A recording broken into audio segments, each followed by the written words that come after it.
This is Creek with At the Table Podcast. Here at the Table Podcast, our goal is to break down scripture and biblical topics to make them easy to understand and inspire conversation that is ultimately glorifying to God. We pray that this content blesses you, challenges you, and edifies you in your faith. So have a seat at the table, and without further ado, let's get into the show.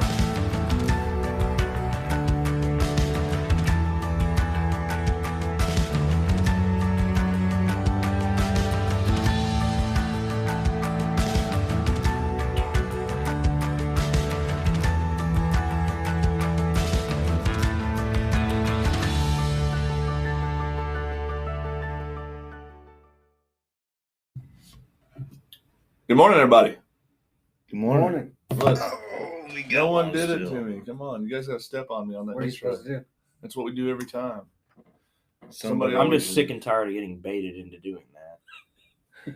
Oh, This bro is carrying the spirit of heaviness on him. we're gonna pray for him today. live on the podcast. All the listeners, if you would just extend a hand out in front of you and pretend We're taking up a love that our brother offering Creek is in front. We of do need a love offering. for Creek, for frankincense and myrrh, and maybe a shot of Red We need Bull. 3 new mics, a computer. Good night. I actually already ordered the mics. We need a car for At the Table Podcast, really. Man, Tyler Perry, he gave me such a good deal on that jet. I had to buy I it. had to buy it. Wind blow! Oh my God! He just spiked that mic. That level Guaranteed. is through the roof. Somebody's gonna be cussing us out for that. Hopefully not. This is a Christian show. Oh man! So we're getting into episode 4. Yeah, last episode we were covering Jacob's life, and I think we pretty effectively ruled him out as the snake crusher. But Why? Yeah, such a stand-up guy. No, but before we tread on, we do have a special guest today joining us at the table. Is Lewis. Did you just do your own sound effects? I did. None of you looked like you were ready for it. Well, I wasn't. It wouldn't have happened if you wouldn't have done it. But Lewis, just take a few seconds and introduce yourself to the audience. Tell us a little bit about you. Hello, I'm One, Lewis. two. Sorry, that was it.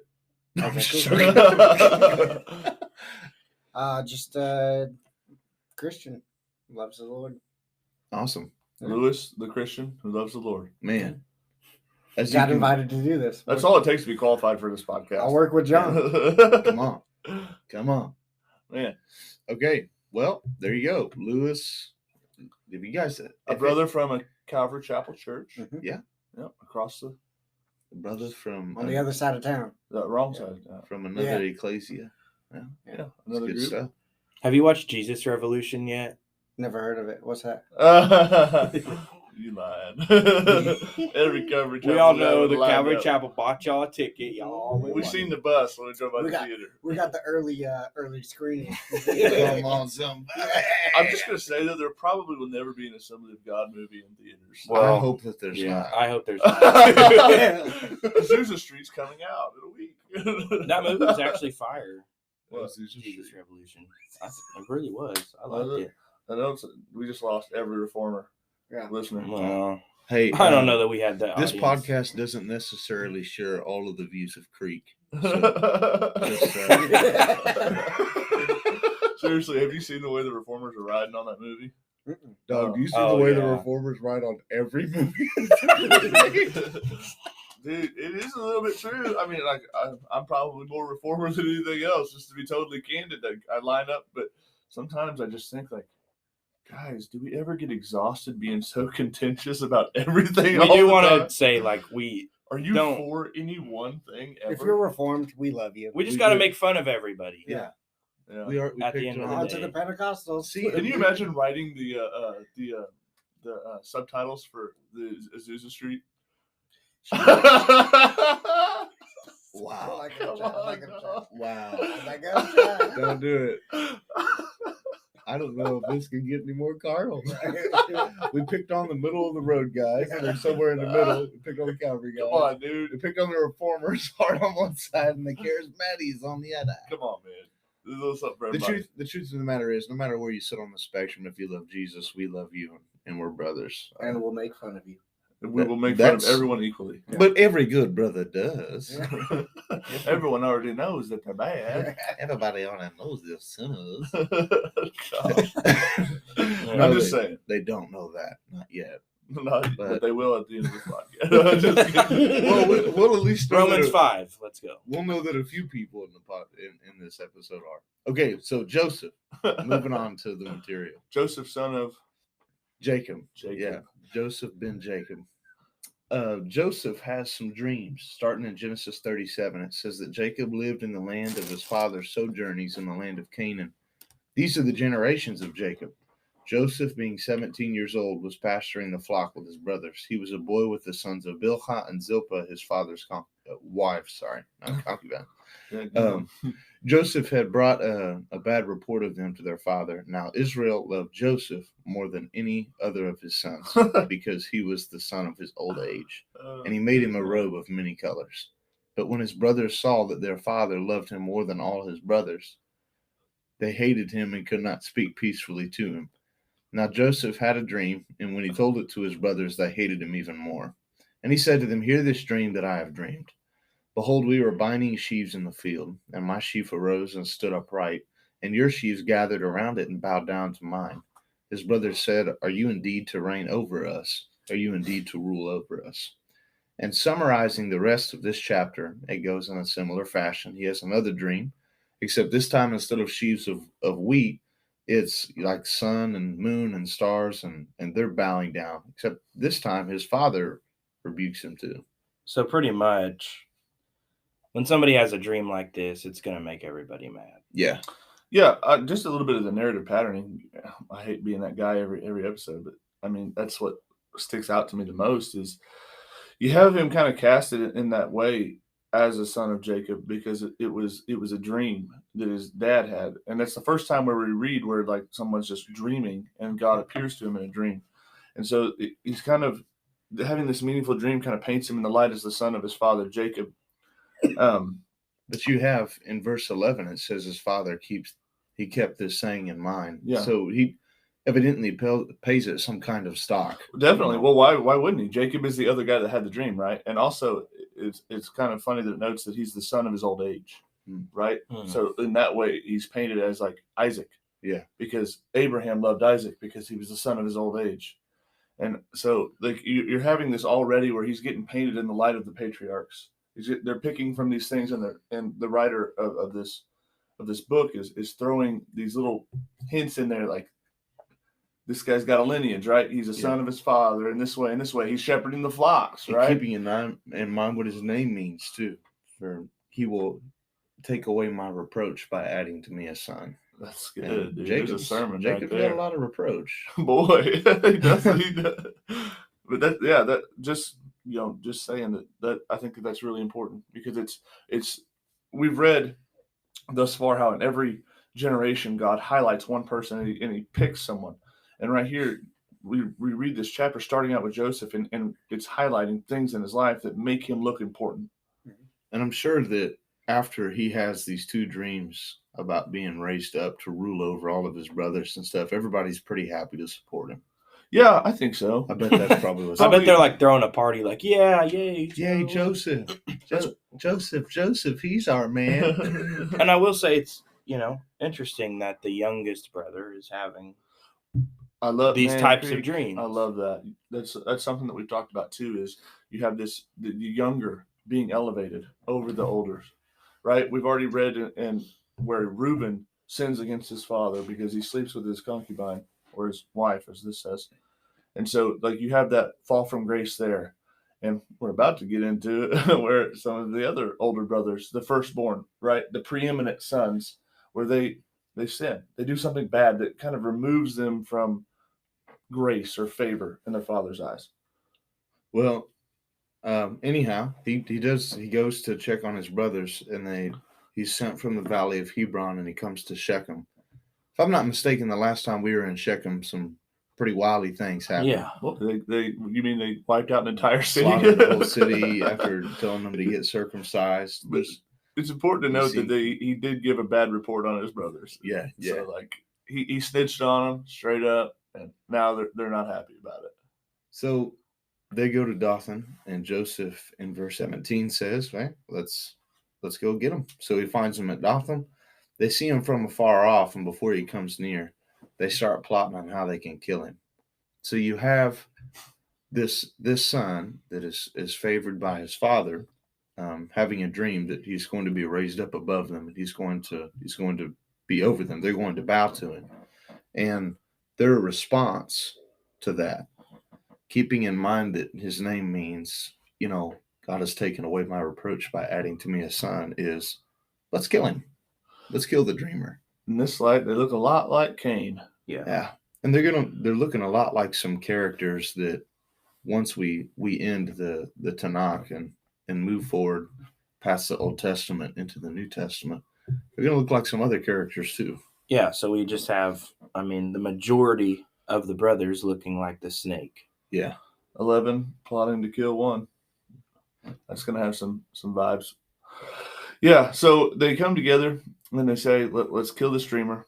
And they said to one another, we're going to do it. We're going to kill him. In verse 20 says, let us kill him and throw him into one of the pits.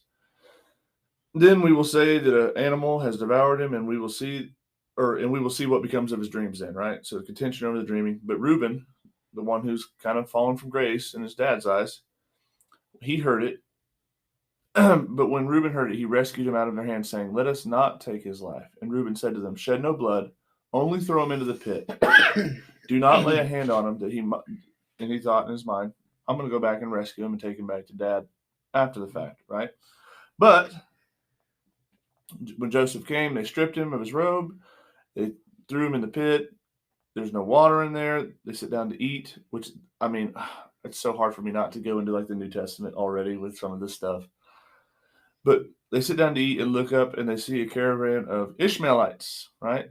Distant cousins, coming from Gilead with their camels bearing gum, balm, and myrrh on their way to Egypt. Then Judah said to his brothers, what profit is it if we kill our brother and conceal his blood? Come, let us sell him to the Ishmaelites, and let not your hand be upon him, for he is our brother, our own flesh. And his brothers listened, and the Midianite traders passed by, and they drew Joseph up and lifted him out of the pit and sold him to the Ishmaelites for 20 shekels of silver. Man. Yeah. So was Judah being a little bit nice? Kind of. He sold his maybe. brother as a slave. Okay, he could have killed him. I don't think that's how we... Is this really about money? Well, You know and what these I'm are what? These would be second cousins by this generation, right? Third. Because Ishmael would be the uncle to, Oh, yeah. third cousins. But if you are a New Testament reader and you don't see something about Shekels of Judah selling his brother for 20 shekels of silver. silver. Yeah, a little difference on the number, but yeah, Judah. And out Judas, it's the same. Yeah. But of all places, too, he ends up going to Egypt, yeah, as we've already discussed with Abraham. and That generally doesn't turn out oh, very good. and to Jacob and Isaac, I believe all three of them, in one place or another, they get told, "Do not go down to Egypt. Yeah, Don't go there." But Joseph gets taken there on his against his will. Reuben returns to the pit. He sees that Joseph's not there, and he says to himself, "The boy is gone, and where shall I go?" So, as the oldest, he's probably thinking, like, "I'm going to get blamed for this." So they took his robe, slaughtered a goat, and dipped it in blood. And they sent the robe of many colors and brought it to their father and said, "This is what we have found. Please identify whether it is your son's robe or not." And he identified it and said, "It is my son's robe. A fierce animal has devoured him. Joseph is without a doubt torn to pieces." And Jacob tore his garments and put sackcloth on his loins. Weird. And mourned for his son many days. All his sons and all his daughters rose up to comfort him, but he refused, saying, "I will go down to Sheol to my son, mourning." And thus his father wept for him. Meanwhile, the Midianites had sold Joseph to Egypt, to Potiphar, the officer of the Pharaoh. So now it's traded hands to his other third cousins, from the Ishmaelites to the Midianites. I think it's the same person. Midian not a son of Ishmael? No, Midian was the son of one of Abraham's ladies after Sarah died. Oh yeah, that's right. Yeah. Qatar, Yeah, right. something like that. Any thoughts? That was a lot packed into a chapter, really. It's definitely the setup of something. You remember when there was another I guess, chosen one, Abraham, who he sins against an Egyptian slave, and God tells him that in the making of the covenant that your sons are gonna be prisoners in a foreign land. They're gonna be slaves in a foreign land for 400 years. Now you have a slave, a son of the chosen one, being sold to an Egyptian as a slave. Instead of the Egyptian being the slave, now It's almost a moment of divine justice. It feels like, you abused the Egyptian slave woman, and now here you are becoming a slave in Egypt yourself. And hold on to that, because there's more, I think, there later on. And this next chapter seems weird, like oddly Random. placed in the storyline. Yeah, it is, isn't it? It's like we highlight Joseph, and then all of a sudden, let's go back to Judah. Yeah, the focus shifts in the story. It happened at that time that Judah went down from his brothers and turned aside to a certain Adulamite whose name was Hira.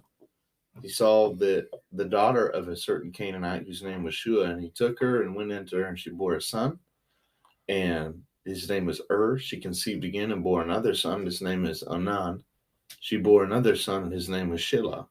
So he has 3 sons with a Canaanite woman, which we've already covered explicitly so far is not a good thing, right? Yeah, it contrasts him to his father Jacob, because Jacob did not take a Canaanite woman, but went back to Haran, and as did Isaac and Abraham. So right here, you're having Judah contrasted as almost like the Esau, right? Almost like the Cain.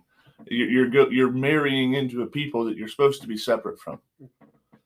There's more moments of divine justice too. Judah's wife, he takes a wife for his firstborn son, and her name is Tamar. But his firstborn son was wicked in God's eyes, so God put him to death. Gosh, man, this is the first time you read where one person specifically God's right? Like he had to have been pretty bad. If we've seen Cain, yeah. we've seen all these bad dudes, and God's like, "Nah, you're getting yanked." Yeah, that one done, yeah. not gonna work. So then Judah says to Onan, "Go into your brother's wife and perform the duty of a brother-in-law to her, and raise up offspring to your brother." Gosh, but Onan knew that the offspring would not be his, so when he went into his brother's wife, he would waste the seed on the ground so as to not give offspring to his brother. So he did what was wicked in the eyes of the Lord, and God put him to death too. Gosh. So you have the wickedness just compounding. What do you think? What did he do that was wicked? Well, it just says. Oh man, he's putting you to the test. Oh here. yeah, He's being the serpent. Well, my whoa, my translation. My translation is vastly different. Well, I think his is. What are you reading? I think the ESV. ESV says what we saw, but he said seed. yeah. You I'm really traded proud of you. Yes, I traded. What it. does yours say? Can you read it? No, I'm not going to read it. It's the English Standard Version. Why can't you read it? It says semen. Are you happy? What with does that this? mean? There's nothing wrong with that. You mean the Navy? But no, seriously though, what was wicked I is like I he didn't refuse to go in and do the duty, right? He refused to give her what would have helped her. What her would the have- benefit. Yeah. So basically, he's going in saying, The "I'm whole going to purpose use. of it. Yeah, I'm going to use this thing for me. But when it comes time to give you what you're due, I'm going to withhold that." Your purpose is not to enjoy your dead brother's Yeah, wife. dude, that is jacked up. You know. I think we see that God has a plan with Tamar and using her as part of the lineage up to. Yeah. I don't know if you guys are No, you allowed to mention that? Yeah. Yeah, like Yeah, the well, I mean, lineage dude. up to Christ. Lewis, that is such a good point, because like the two people that married Tamar, God's Yeah. like, not you, not you. You know. Yeah. So he's got 2 sons dead out of 3, and the last one is too young, and Judah's afraid that he's going to die like his brothers. So Tamar went and remained in her father's house, waiting until Judah's son gets of age, and she realizes that he's not keeping his end of the bargain. He's Yeah. not doing the right thing. So it says, in the course of time, the wife of Judah, Shua's daughter, died.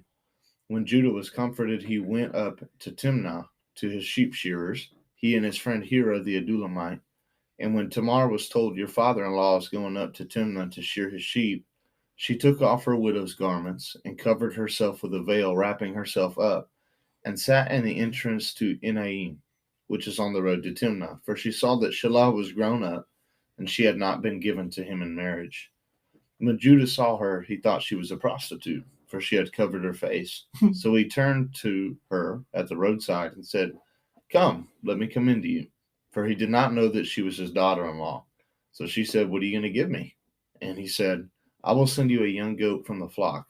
She said, "If you give me a pledge until you send it." He said, "What pledge will I give to you?" And she replied, "Your signet, your cord, and your staff that is in your hand." So he gave them to her and went into her, and she conceived by him. Then she arose and went away, taking off her veil, and she put on the garments of her widowhood. Then Judah sends the young goat by his friend to take the pledge back from the woman's hand, and he doesn't find her. So he asked the men of the place, "Where is the cult prostitute who is at Enaim at the roadside?" It's interesting that it adds that in.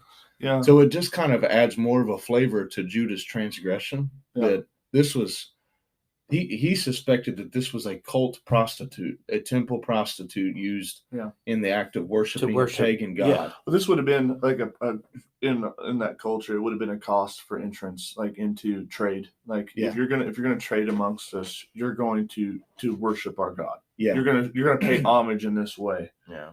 So you have Judah playing the role of a harlot. Yeah. Yeah. Let's be straight. Yeah, The absolutely. Hebrew explicitly And calls not her, just against Tamar, but also specifically against God. So he returned to Judah and said, "I haven't found her." Also the men of the place said, "No cult prostitute has been here." And Judah replied, "Let her keep the things as her own, or we shall be laughed at." Oh boy, do you not know what's going to happen to you? Not ready So- to think about it. So they found out about 3 months later. Judah was told, "Tamar, your daughter-in-law, has been immoral. Moreover, she's pregnant." So Judah has her brought out, and he's going to burn her. Yeah. He's going to put her to death. And it's ultimate irony, right? Like, you're telling her she can't be a prostitute. It's the pot calling. You know what I'm calling saying? the Yeah, kettle black. like, it's like, what, Man, bro? and where he wasn't even willing to protest for his signet, cord, and staff, because he's like, this is going to make me, look bad. He's the first time he hears of this, he's like, let's burn her. Let's put her to fire. It's like, what the heck, dude? Yeah. Man, It's and almost like but he's exposed. and he blames her. It seems like for the deaths of his sons. When it's like your sons were wicked, Well, they deserved what they got. it's interesting too because the wife or the mother of those sons, right, was a Canaanite woman, Yeah, and man, that was not supposed to be in the line that is a solid of point. Christ, and so now it's like he skips a whole generation and comes in, to Tamar. No half breed. Mhm. Yeah, that's interesting. Mm. Well, it comes when they bring her to put her to fire. She sends a word to her father-in-law and says, "By the man to whom these belong, I am pregnant." And she said, "Please identify whose these are, the signet and cord staff." And Judah identified them and said, "She is more righteous than I, since I did not give her my son Shelah, and he did not know her. And the time of her labor came, there were twins in her womb." That sounds familiar. "And when she was in labor, one put a hand out, and the midwife took and tied a scarlet thread on its hand, saying, 'This one came out first.'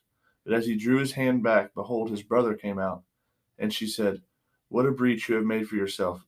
Therefore his name was called Perez. After his brother came out with the scarlet thread on his hand, and his name was called Zerah." So back to my little narrative patterning. I hope that no There's one twins gets- again. This Yeah. looks very Well, familiar. it's not just twins. It seems like almost a flavor of contention amongst twins, right? Like a wrestling, like with Jacob and Esau. They were wrestling in the womb. So this one's coming out first, and then I could almost just see a little Yaakov Yanking grabbing him. him and yanking him back in, right? Diving out first. But it almost like puts forward like this flavor in the air, like wow, more conflict amongst brothers that can't be at peace, right? Mm. But we have Tamar justified in this, and I love what Lewis said, because it's true. It's like God specifically removed those out of the way that he did not want in the line, and he elevated. Even though Judah is unwilling and a bad guy, he's the one that goes into Tamar and the offspring are born. One could say he's elected. Elected? Oh, okay. Shout out to the. Let's go. And also, just side note, first Mexican in Scripture, Perez. Shout out. So for those Shout out of you to my who know peeps. that we are white, yeah, Lewis is not. He Yeah. is the resident person of color, Yeah. so he can say that. Why did you say it that Hey. way? But you can't just say. Makes They it- don't like that. They don't like We that. need representation. dude. Yeah, little So flavor. this oddly placed chapter that at first maybe seemed like, why is this here? It's gonna. Focus shifts to Judah, and I think we'll know why in time. It shifts back to Joseph in 39. Yeah, remember the guy that was sold to Egypt? to Yeah. Potiphar? This Yeah. dude was sold into a land of slavery. Now Joseph had been brought down to Egypt to Potiphar, and the officer of Pharaoh, the captain of the guard, an Egyptian. He bought him from the Ishmaelites who had brought him down there. The Lord was with Joseph, and he became a successful man. He was in the house of his Egyptian master. His master saw that the Lord was with him, and that the Lord caused all the things that he did to succeed. So Joseph found favor in his sight and attended to him. And he made him the overseer of his entire house and put him in charge of all that he had. And from that time, he was in charge. The Lord blessed the Egyptian's house for Joseph's sake, and the blessing of the Lord was on all that he had in the house and in the field. He left all that he had in the charge of Joseph because he had no concern about anything but the food that he ate. Joseph was a handsome man in appearance, and after a time his master's wife cast her eyes on Joseph and said, "Lie with me." But he refused and said to his master's wife, "Behold, because my master has no concern for anything in the house, and he has put everything that he has under my charge. He is not greater in this house than I am, nor has he kept back anything from me except you, because you are his wife. How can I do this great wickedness and sin against God?" And as she spoke to Joseph day after day, he would not listen to her, to lie beside her, or to be with her. And that's like, it kind of makes more sense why that chapter was so random, because we see a clear contrast between, Judah Yeah. and Joseph. I mean, yeah, you see Judah, or, Sleeping well, you with the see a- first cult yeah, prostitute that he exactly. could find. Yeah. and then one is acting like a cult prostitute. His little He's like- brother. He's like, yeah. The youngest, he's like, no, I guess not the youngest, but he's like, no. Not Yeah. only will I not sin against my master Potiphar, but I would not sin against God in this way. And when we think of cult Yeah, we got- prostitute, that's where the big one lied with us. Where do we get the Yeah. idea that this is a sin against God? Yeah, exactly, right? That's the whole thing. There's Is no like, law. where did, Well, he was a son of his father who had a real encounter with God Yeah. and spent a lot of time with him. And you'd have to assume that he picked up some sort of Moral code. not just moral compass, but realization that God exists and God is real, Yeah. and that therefore I want to live my life in accordance with honoring Him. Yeah. And even though it's not necessarily like a law yet, like thou shalt not commit adultery, I think it was yes, kind of a moral compass in his heart that like and This I would would be- say people have that natural moral idea. I think Thou this has to shalt do with- not take your master's wife. I think this that's has a to good do idea. with sanctification of Israel, right?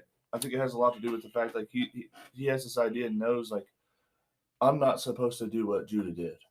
I'm not supposed to intermarry. I'm not supposed to have children with someone outside of my people. That's a bad thing, right? It's not a good thing for me to mix with these people of Egypt. My father was told, don't go down to Egypt. Don't do these things. And so it's not just about a moral code as in a law, but it's more like God has separated us from these people, and that is a good thing. and isn't it in Romans that it talks about having a moral compass? Everyone's born with like some sort of And conscience and knowledge, recognition.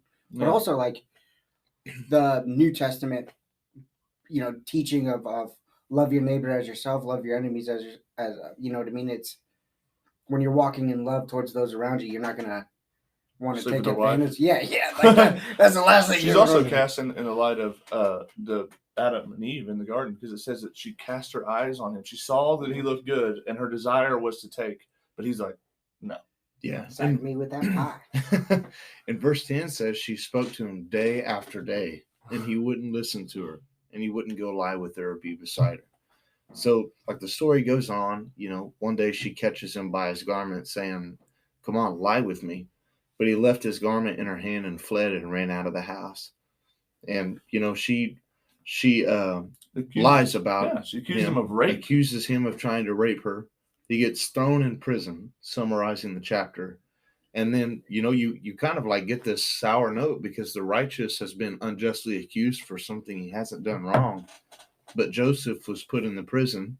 And, the very last scripture of this chapter says the keeper of the prison paid no attention to anything that was in Joseph's charge because the Lord was with him. Yeah. Whatever he did, he made it succeed. Yeah. So just like the persecution, if you call it that, in Egypt started out with him being blessed, so the prison sentence is blessed too. Yeah.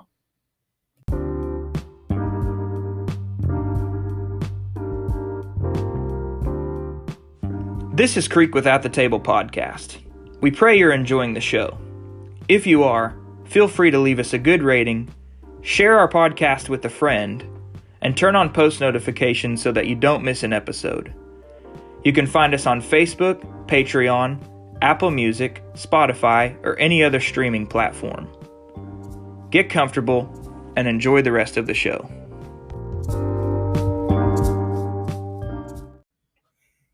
And we're back. That was good. Yeah, better. All right. So we're jumping back into Joseph at the prison, right? He's in prison, but there's this idea that God is blessing him there. She has blue hair. What? You ever seen I that? get it. I got the joke. You've never seen that commercial when he's like, They're like, oh, the parents. You're yeah, like, we can stop He you has from blue hair. becoming your parents. Don't we all see it? We all see it. She has blue hair. gosh, Tom. Sorry. Just derailed that entire thought process. So Joseph is in prison, but everything he does is being blessed. Yeah. So in chapter 40, we have another set of 2 dreams. This whole storyline with Joseph started out with a set of 2 dreams. Yeah. They got him sold into Egypt, and he was working for Potiphar. Things are going kind of solid till Potiphar's wife played the role of a serpent, got him tossed in prison after accusing him of doing something he didn't do. And now there's 2 more dreams. One is by a cupbearer for Pharaoh, the chief cupbearer, and the chief baker. So people that have a direct audience With with Pharaoh. the king of Egypt, with Pharaoh. And in this chapter, Joseph interprets both of these dreams for them. So now it's not just him having dreams, but it's him being able to discern. it's him being given divine wisdom by God to interpret It's dreams. divination, right? That's been Whoa. mentioned and used like in a bad light, but this is coming from God. This Yeah. is good. This is the call against divination in the Bible is always because you're accessing a realm that Yeah. you don't have permission to be Yeah. accessing. But when God gives you that permission, it's a good thing. And so Joseph has the supernatural ability to know things, to understand. Yeah, so that not belaboring the detail of the dreams in Genesis 40, one is the chief cupbearer, and Joseph's interpretation to him is favorable. In verse 13, he says, in 3 days, Pharaoh will lift up your head and restore you to your office. He's like, hey, you're going to get rehired. You're going to be good. He said, only remember me when it is well with you. Please do me the kindness to mention me to Pharaoh as to get me out of this house. For I was indeed stolen out of the land of the Hebrews, and here I have done nothing that they should put me into the pit. Yeah, he's So gone from when the the pit to the pit. The next verse is low-key kind of sad. So the chief baker saw that the interpretation was favorable. It's almost like that gave him a little bit more courage. He says to Joseph, I also had a dream. He tells him the dream, and Joseph is like, well, Pharaoh's going to lift up your head too, but it's from your body. God, don't. He's going to lift up your head He's from gonna you. lift your head from you and and hang you on from a a tree. tree. Yeah. Oh my God. Dang. And the birds will eat the flesh from What you. did this man do? So it says, this is another important theme. So you have 2 dreams. Both are set with the time period of 3 days. One is lifted up and restored to his place. The other one is lifted up and hung on a tree. Yeah.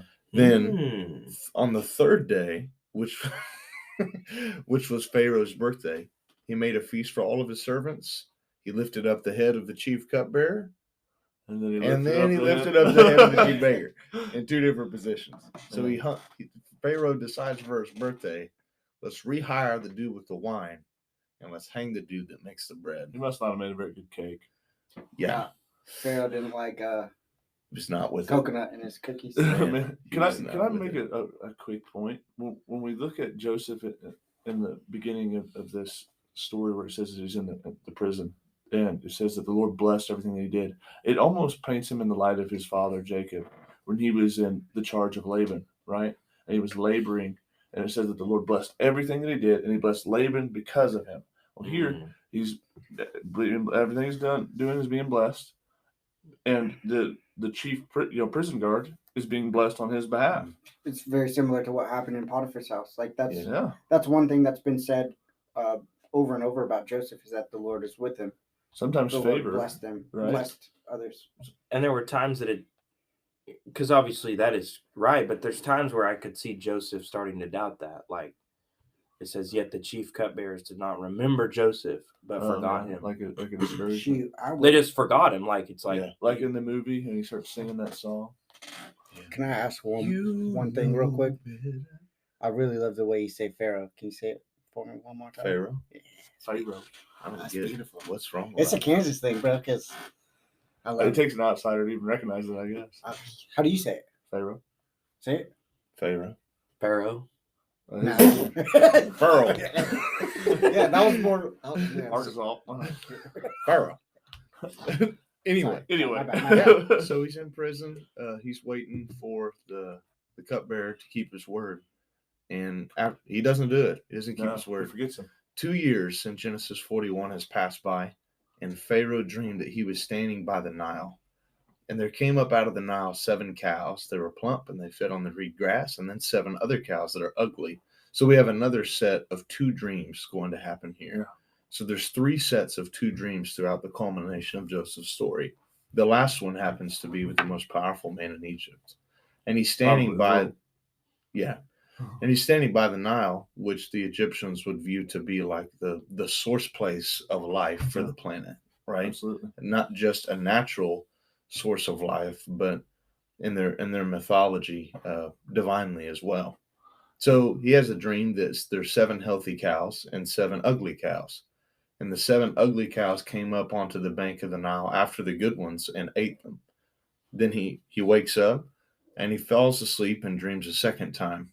And in this dream, there are 7 ears of grain, plump and good, growing on one stalk. And after them sprout 7 ears of thin, thin that are blighted by the east wind. And the bad ones eat up the good ones again. And Pharaoh wakes up, and it was a dream. So in the morning, his spirit was troubled. And he sent and called for all of the magicians of Egypt and the wise men. And he told them his dreams, but there is none that are able to interpret him to Pharaoh. So verse 9 picks up with the chief cupbearer remembering his offenses and telling Pharaoh, hey, there's a young Hebrew. When we were in jail, me and that chief baker that you hung, we both had dreams. And those dreams came to pass after he told us the interpretation. You need to call for this guy. He knows what's up. So Pharaoh sends for Joseph. They bring him up. He shaves himself because he's a Hebrew in an Egyptian culture. So he shaves himself to appear before Pharaoh, changes his clothes, and comes in. And Pharaoh says, I have this dream, and there's none to interpret it. I have heard that you can hear a dream and interpret it. And Joseph answers him beautifully. Yeah. It is not in me, Pharaoh. God will give Pharaoh a favorable answer. God will tell him. Then Pharaoh says to Joseph his dreams, and Joseph gives him the interpretations. Yeah. Summarizing the story, he says, well, God has shown Pharaoh what he's about to do. There's going to be 7 years of great plenty throughout all the land of Egypt. Yeah. And then there's going to be 7 years of famine. And the plenty that you enjoyed for that whole 7 years is going to be forgotten during the famine, because the famine is so bad, it's going to consume the land. Yeah. Yeah. So he tells Pharaoh this dream, and then he didn't even really ask like for advice. Yeah. But Joseph gives it to him anyway, right? Let Pharaoh pick a wise man and place him over. A discerning and wise man. Yeah. Keep in mind that wise man is being equated earlier in this chapter with magicians, people that can hear divine from the divine. Can be a intersect between the divine and hear from the divine to impart divine wisdom to men, right? But he says, let a discerning and wise man be put over the land of Egypt. Let Pharaoh proceed to appoint overseers over the land, take a fifth of the produce of Egypt during the 7 plentiful years and store it up. And the proposal pleases Pharaoh and all of his servants. So Pharaoh says, like, can we find a dude like this? He's like, in whom is the Spirit of God? Then Pharaoh says to Joseph, hey, since God has shown you everything there is, there's none that's discerning and wise as you are. You will be over all my house. All of my people will order themselves as you command. As only in regards to the throne, I will be greater than you. And Pharaoh says to Joseph, I've set you over all the land of Egypt. He gives him a wife. He changes his name from a Hebrew name to Zaphanath-Paneah. You know what's crazy, real quick? The footnote there, when it says that all my people will order themselves as your command, it says that the Hebrew literally means that all my people will kiss the ground. Mm-hmm. That's pretty crazy. It's pretty dope. But so he's 30 years old when he enters the service of Pharaoh. So for their culture, he's a young guy. Well, yeah, I mean, just kind of coming into being a man, really, at 30 is. But he's given the daughter of a pagan priest, and he's given an Egyptian name. He has a son. God blesses him with his son towards the end of 41. And Joseph calls the name of his firstborn son Manasseh, for the Lord has made me forget all of the hardship of my father's house. The name of the second son he calls Ephraim, for God has made me fruitful in the land of my affliction. Back to my point earlier about like the separation. You know, at this point he's given this Egyptian wife and you know, where he refused to take the Egyptian wife of his master. It's almost like, it seems like the principle's been compromised. But then you have this note where he names his children Ephraim and Manasseh. Yeah. They're Hebrew names. At the pinnacle of Egyptian culture, he doesn't name his children Egyptian names. He names them Hebrew names. And it's almost like an inclusion of this Gentile, right? Of this person outside is getting brought in, but not at the compromise of the line, not at the compromise of the people, right? You're Hebrew. You're gonna be a Hebrew name. My boys are gonna be Hebrew. And so after that, the famine came. 2 sons are born. We already read that. 7 years of plenty, they occurred. 7 years of famine began, and as Joseph said, there was famine in all the lands. In all the land of Egypt there was bread. And when the land of Egypt was famished, the people cried to Pharaoh for bread. And Pharaoh said to the Egyptians, go to Joseph and do what he says to do. So we have this elevation now from pit to prison, but then to the height of power, right? In Egypt, number 2. Gotta have that third P in there. Man. Palace. Pit, prison, palace.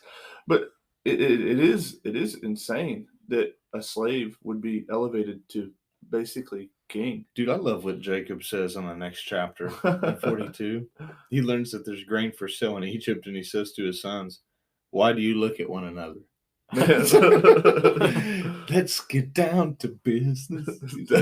He's like, dude, that movie is lit. They don't make movies like that anymore. Come on. For real. Except for Joseph. Yeah, he says that, you know, hey, I've heard there's grain in Egypt. Let's go there. Let's buy. Why should we just sit here and die, right? But Joseph has a younger brother named Benjamin, son of my right hand. And he's like, hey, you guys go down and get that grain from Egypt, but not you, Benjamin. You stay home. Yeah. The new favorite. Because the old one in Jacob's eyes is dead, as far as he knows. So verse 5 of 42 says that the sons of Israel come to buy among the others who came, for famine was in the land of Canaan. Mm. So Joseph's, the top dog, and he sees his brothers in verse 7, and he recognized them.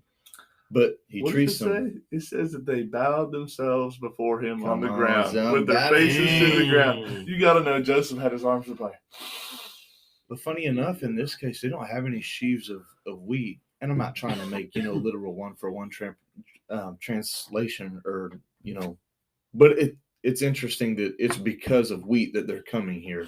Yeah. That in order to get food, they're bowing themselves down to Joseph, and they have no idea that it's him, but he knows. So he's going to play a game with them. He says, you guys are spies. You've come to see the nakedness of the land. That's kind of an interesting little Yeah. Hint back to Genesis. But they said to him, "No, my lord, your servants have come to buy food. We are all the sons of one man. We are honest men." Lie. Not really. Your servants have never been spies. And he said to them, "No, it is the nakedness of the land that you have come to see." I bet Joseph's like, honest man, huh? Yeah. Something in me says, no. We'll see about that. "We, your servants, are the 12 brothers, and the sons of one man in the land of Canaan." Joseph's like, 12? And like, why even bring that up? You know? Yeah. This is situationally ironic. Yeah, I love for this sure. whole thing. So Joseph's like, "This is the test, right? You're not going to leave this place until your youngest brother comes here. Send one of you and bring him back while you remain in prison. That your words will be tested whether it is true or not." And so he puts them all in custody for 3 days. Keep in mind that where Joseph, whenever he talks to the cupbearer, and he's like, I have wrongly been brought to this pit. Now, the storyline started out with his brothers throwing him in a pit. So he calls the prison a pit. Yeah. And then, like, it's almost like a story reset. Joseph's like, I tell you what, I'm sticking all of you in the pit. And nobody's leaving here until the youngest brother one of you comes. is going to go and get the younger brother. Yeah. And on the third day, Joseph said, "Do this and you will live, for I fear God. If you are honest men, let one of your brothers remain here in custody and carry out the grain and the famine to your households. Bring your youngest brother to me, and so your words will be verified and you will not die." They said to one another, "In truth, we are guilty concerning our brother," right? So they understand, and probably pretty adequately, like, this is happening because of what we did. Yeah. I love, too, that it says on the third day, Joseph said to them, in a sense, let one of your brothers be a substitute for the lives of the rest of them. Yeah. That theme is going to become important, too. Yeah, I love it. It says that when we saw our brother in distress, the distress of his soul, when he begged us, we did not listen. That's cold. And Reuben answered and said, "Did I not tell you not to sin against him? But you did not listen. And now there comes a reckoning for his blood." Man, Reuben's starting to look a little bit wise. And they have no idea that Joseph is him. And he's speaking to him through an interpreter. He's not speaking Hebrew. So they're over here having conversations. So he's like, he understands everything that they're saying. Man, no and doubt. He turns away from him and weeps. And so he took Simeon, he binds him before their eyes, and Joseph gave orders to fill their bags with grain and to replace every man's money in a sack. So he gives them the grain for free. It's kind of a little hint. But this is like test number 1. Like, yeah, if you're comfortable with doing the thing you did in the beginning, you can return back to your father's house in peace.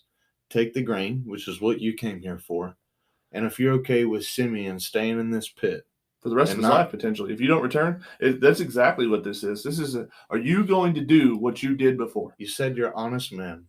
Are you going to sacrifice one of you, right? Are you going to leave one to die so you can have benefit? So you can, and so they're placed in the same exact position. Well, that's kind of some wisdom from old Joseph, isn't it? Man.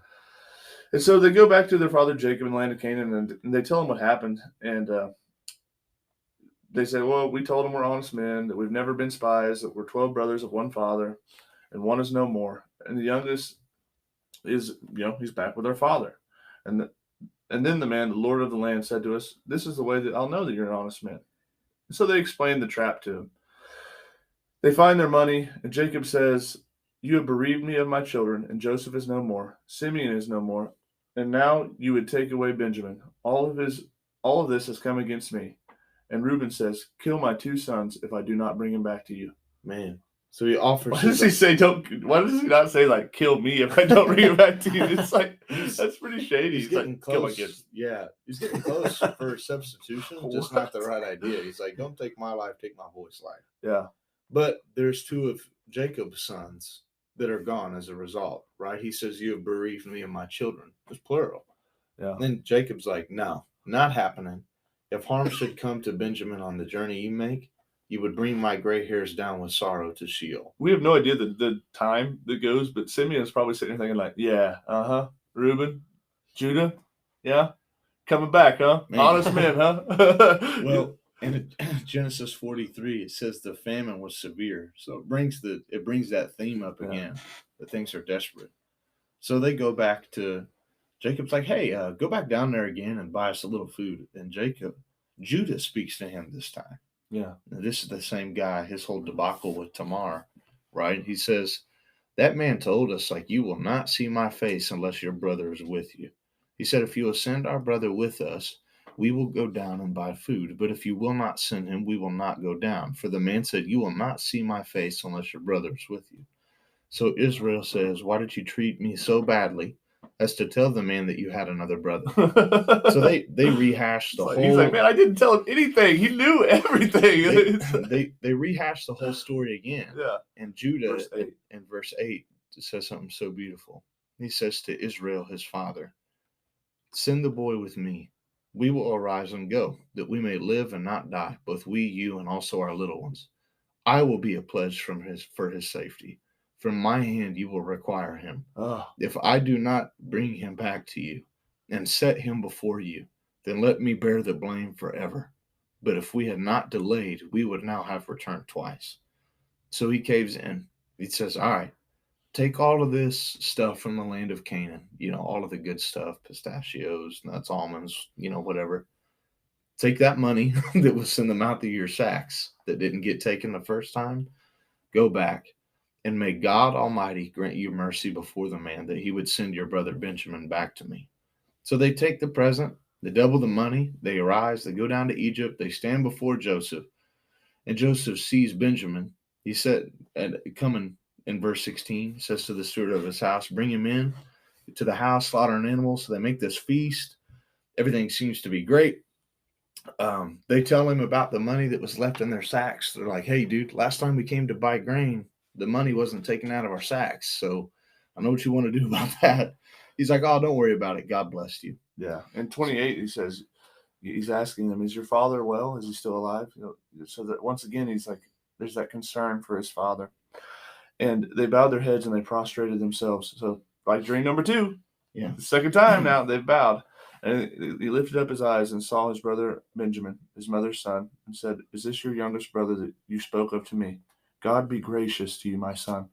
So like Joseph is like, man, he calls Benjamin his son, and he's obviously, very moved to see him.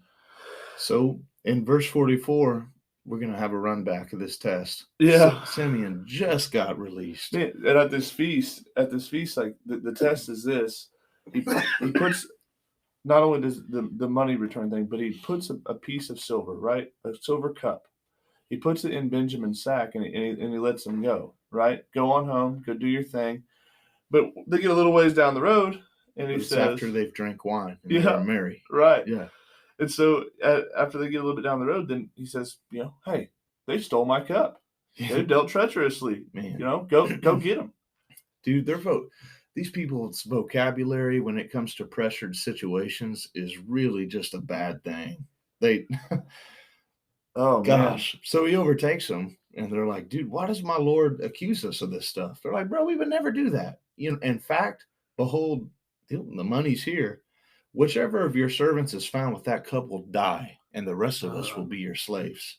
So it's like, oh, God, why would you say that? So all of them immediately lower their sacks, it says, to the ground, and each man opened his sack, and they searched, and lo and behold, the cup was found in Benjamin's sack. Oh, and it says they tear their clothes. The favored son is being...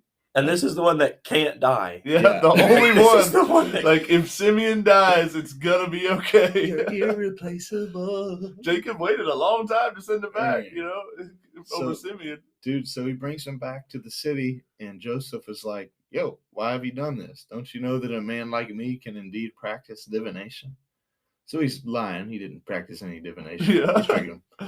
He's like, they're like, what shall we say to my Lord? What shall we speak? How can we clear ourselves? God has found out the guilt of your servants. Behold, we are my Lord's servants, both we and he who is in the hand of the cup that has been found. Notice that they change it. Yeah. Because they first said, let the one that has the cup die, and the rest of us be your servants. They try to slip something in here like all of us are going to be slaves. All of us are your slaves. Yeah.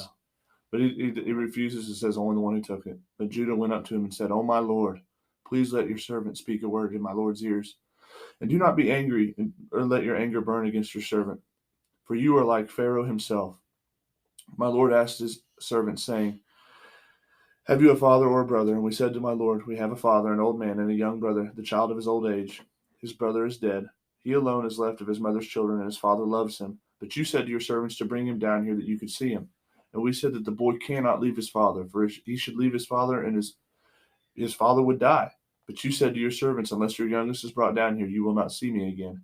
So we went back, and we told your servant, my father, we told him the words of my Lord. And when our father said, Go again, buy us a little food, we said, We cannot go down unless our youngest brother goes with us. For we cannot see the man's face again unless our younger brother is there. Your servant, my father, said to us, You know that my wife bore 2 sons to me. One left me and said, Surely this has been torn to pieces. I have never seen him again. If you take this one from me also, and harm happens to him, you will bring down my gray hair to evil in Sheol. Gosh, dog. Now then, as soon as I came to your servant, my father, the boy is not with us. His life is bound up in the boy's life. As soon as he sees that the boy is not with us, he will die. And your servants will bring down the gray hairs of your servant, our father, in sorrow to Sheol. For your servant became a pledge of safety for the boy, saying, If I do not bring him back, then I shall bear the blame before my father for all of my life.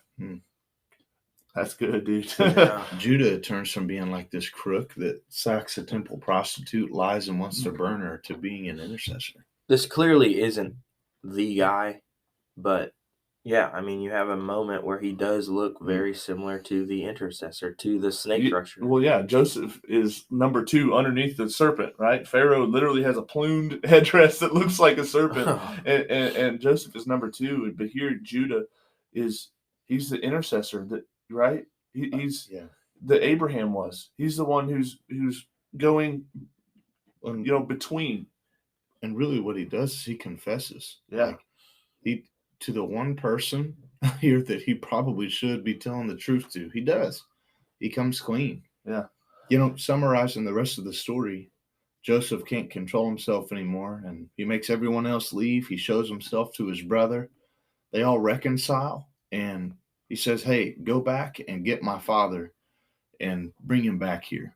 And Pharaoh finds out that Joseph's family is coming. That's a dude that saved not only the whole nation, but arguably portions of the planet, right? And he's like, well, hey, we'll give them the best place to live in. So you go take them and settle in Goshen. And Joseph even tries to tell him, like, hey, don't tell them you're shepherds. That's not a good thing to tell Egyptians. They don't like that. And he sends wagons. He says, Bring your little ones, bring your families. Yeah, bring everybody. So they do. And Joseph and his father are reunited. They settle in Goshen. Crazy, dude. In 26, they tell him Joseph is still alive, and he is the ruler of the land, all of the land of Egypt. And his heart became numb, for he did not believe them. But when they told him the words of Joseph, which he had said, when he saw the wagons that Joseph had sent to carry him, the spirit of their father Jacob revived. And Israel said, right now he's not Jacob anymore. And Israel said, It is enough. Joseph, my son, is still alive. I will go and I will see him before I die. Man. And the story culminates with what seems to be like a pretty happy ending. And plowing forward to Genesis 48, some of the last moments we have of Jacob is the blessings that he passes to his children. Yeah. So in 48, Joseph is told, Your father's ill. So he thinks his father's about to die. He brings his sons, Manasseh and Ephraim, mentioned in their chronological order, oldest to youngest. And it said, Hey, Joseph is with you. So it says, Israel summoned his strength and sat up in the bed. And he said to Joseph, God Almighty appeared to me in the land of Canaan at Luz and blessed me and said, I'll make you fruitful. And he said, Look, Ephraim and Manasseh are mine, as Reuben and Simeon are mine. So he takes like ownership of Joseph's 2 sons. Crazy, dude. And he begins to speak a blessing over them. And so, dude, that is the purification, though, right?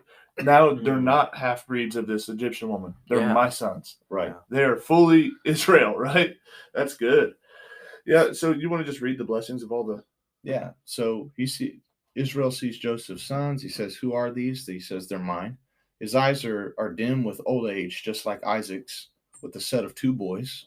Joseph tries to switch them, but there's a blessing. Specifically, I want to highlight the one of Ephraim, whom he tells, You will be the fruit, the fullness of the nations. Wow. He says something I think that's so key in verse 15. He said, The God from whom my fathers Abraham and Isaac walked, the God who has been my shepherd all my life, the angel who has redeemed me from all evil, may he bless the boys.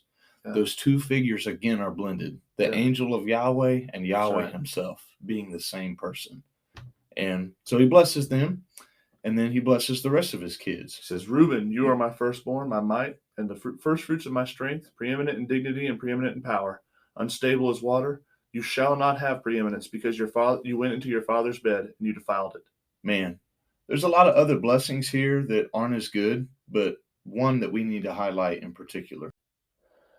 So Judah, this is the one that we want to highlight. Your brothers shall praise you. Your hands shall be on the neck of your enemies. Your father's son shall bow down to you. For Judah is a lion's cub, and from the prey, my son, you have gone up. He stooped down and he crouched as a lion, and as a lioness, who dares to rouse him?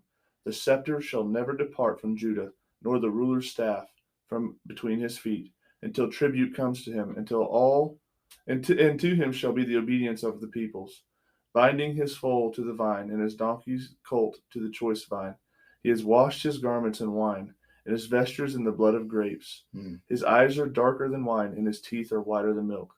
Man, Dude, that is a crazy blessing, and it's so packed full of imagery. and yeah, and most importantly, we've already had the idea blended that the snake crusher would not just be a prophet, but with Melchizedek also forecasted this blending of a priest king. Yeah. So there will be, this snake crusher should be a ruler. And he says specifically from Judah that the scepter will never depart from him, Man. that the ruler's staff will never depart from between his feet, literally translated from the Septuagint, until he comes to whom it belongs.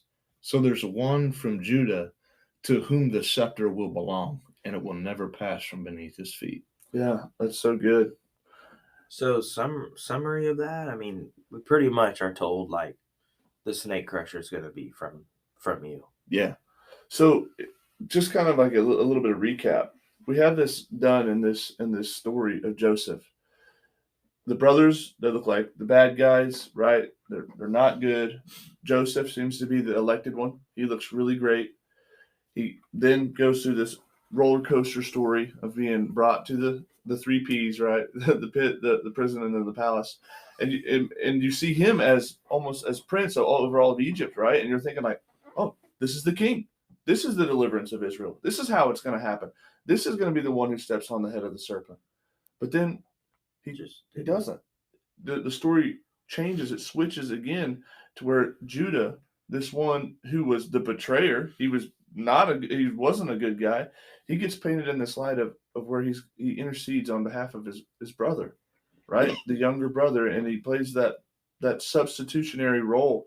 And at the end of the life, in his father's blessing, we get told, like, just like Jacob was, how much can you look like a serpent and still be redeemed and still be the chosen one?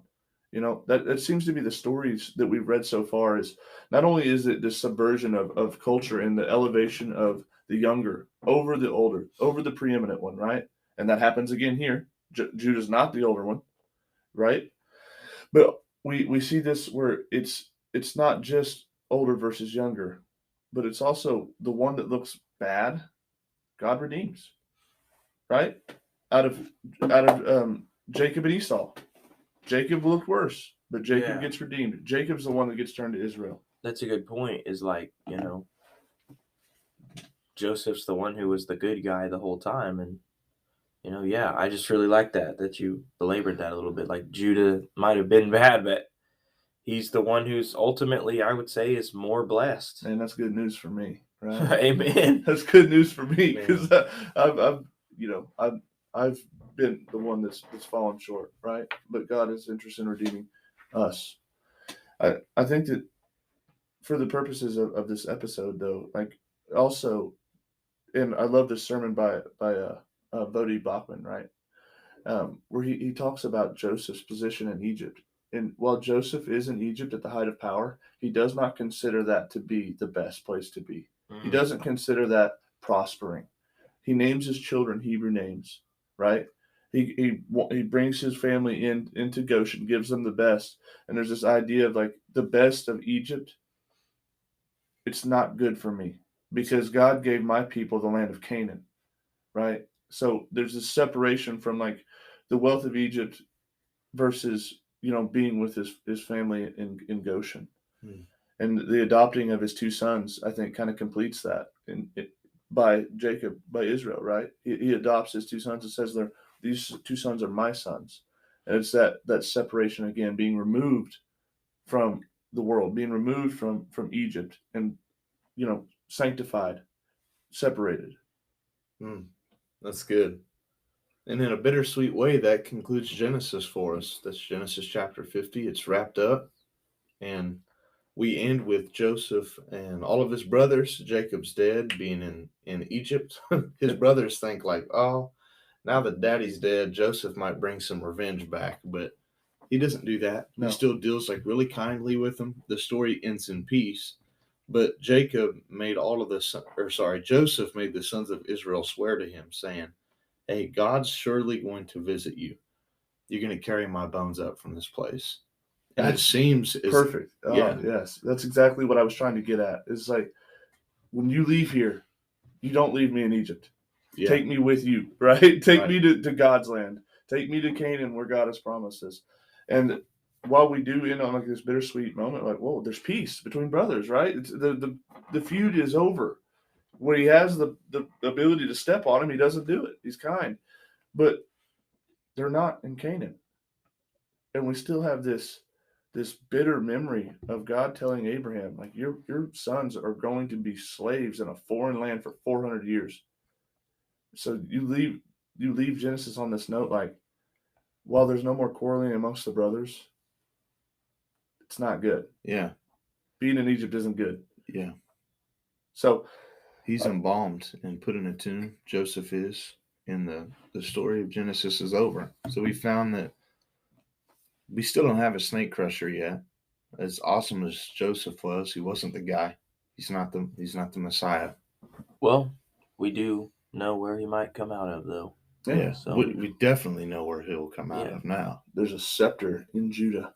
Yeah. That's good. And a lion. Dude, there's so much in this. Like, lion's it's so hard for me, not for the purpose of this podcast. It's like reserved because like I want to just dive straight into like New Testament imagery. But I think for the purpose of this podcast, we'll end on this note. We'll end on the bitterness of Genesis being that they're not in the promised land.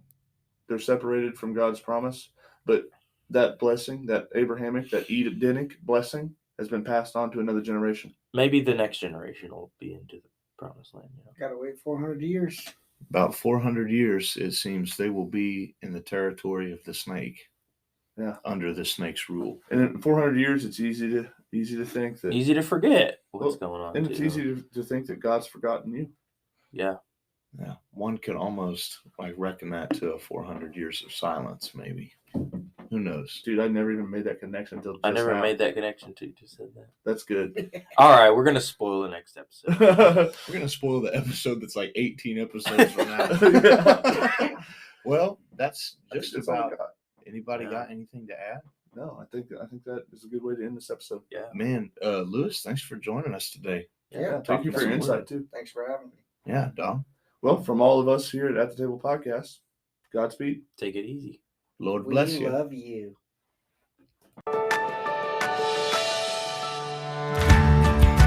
Thank you for listening to another episode of At the Table Podcast. We hope you have been blessed by the content of the show. If you enjoyed, subscribe and give us a like on Facebook.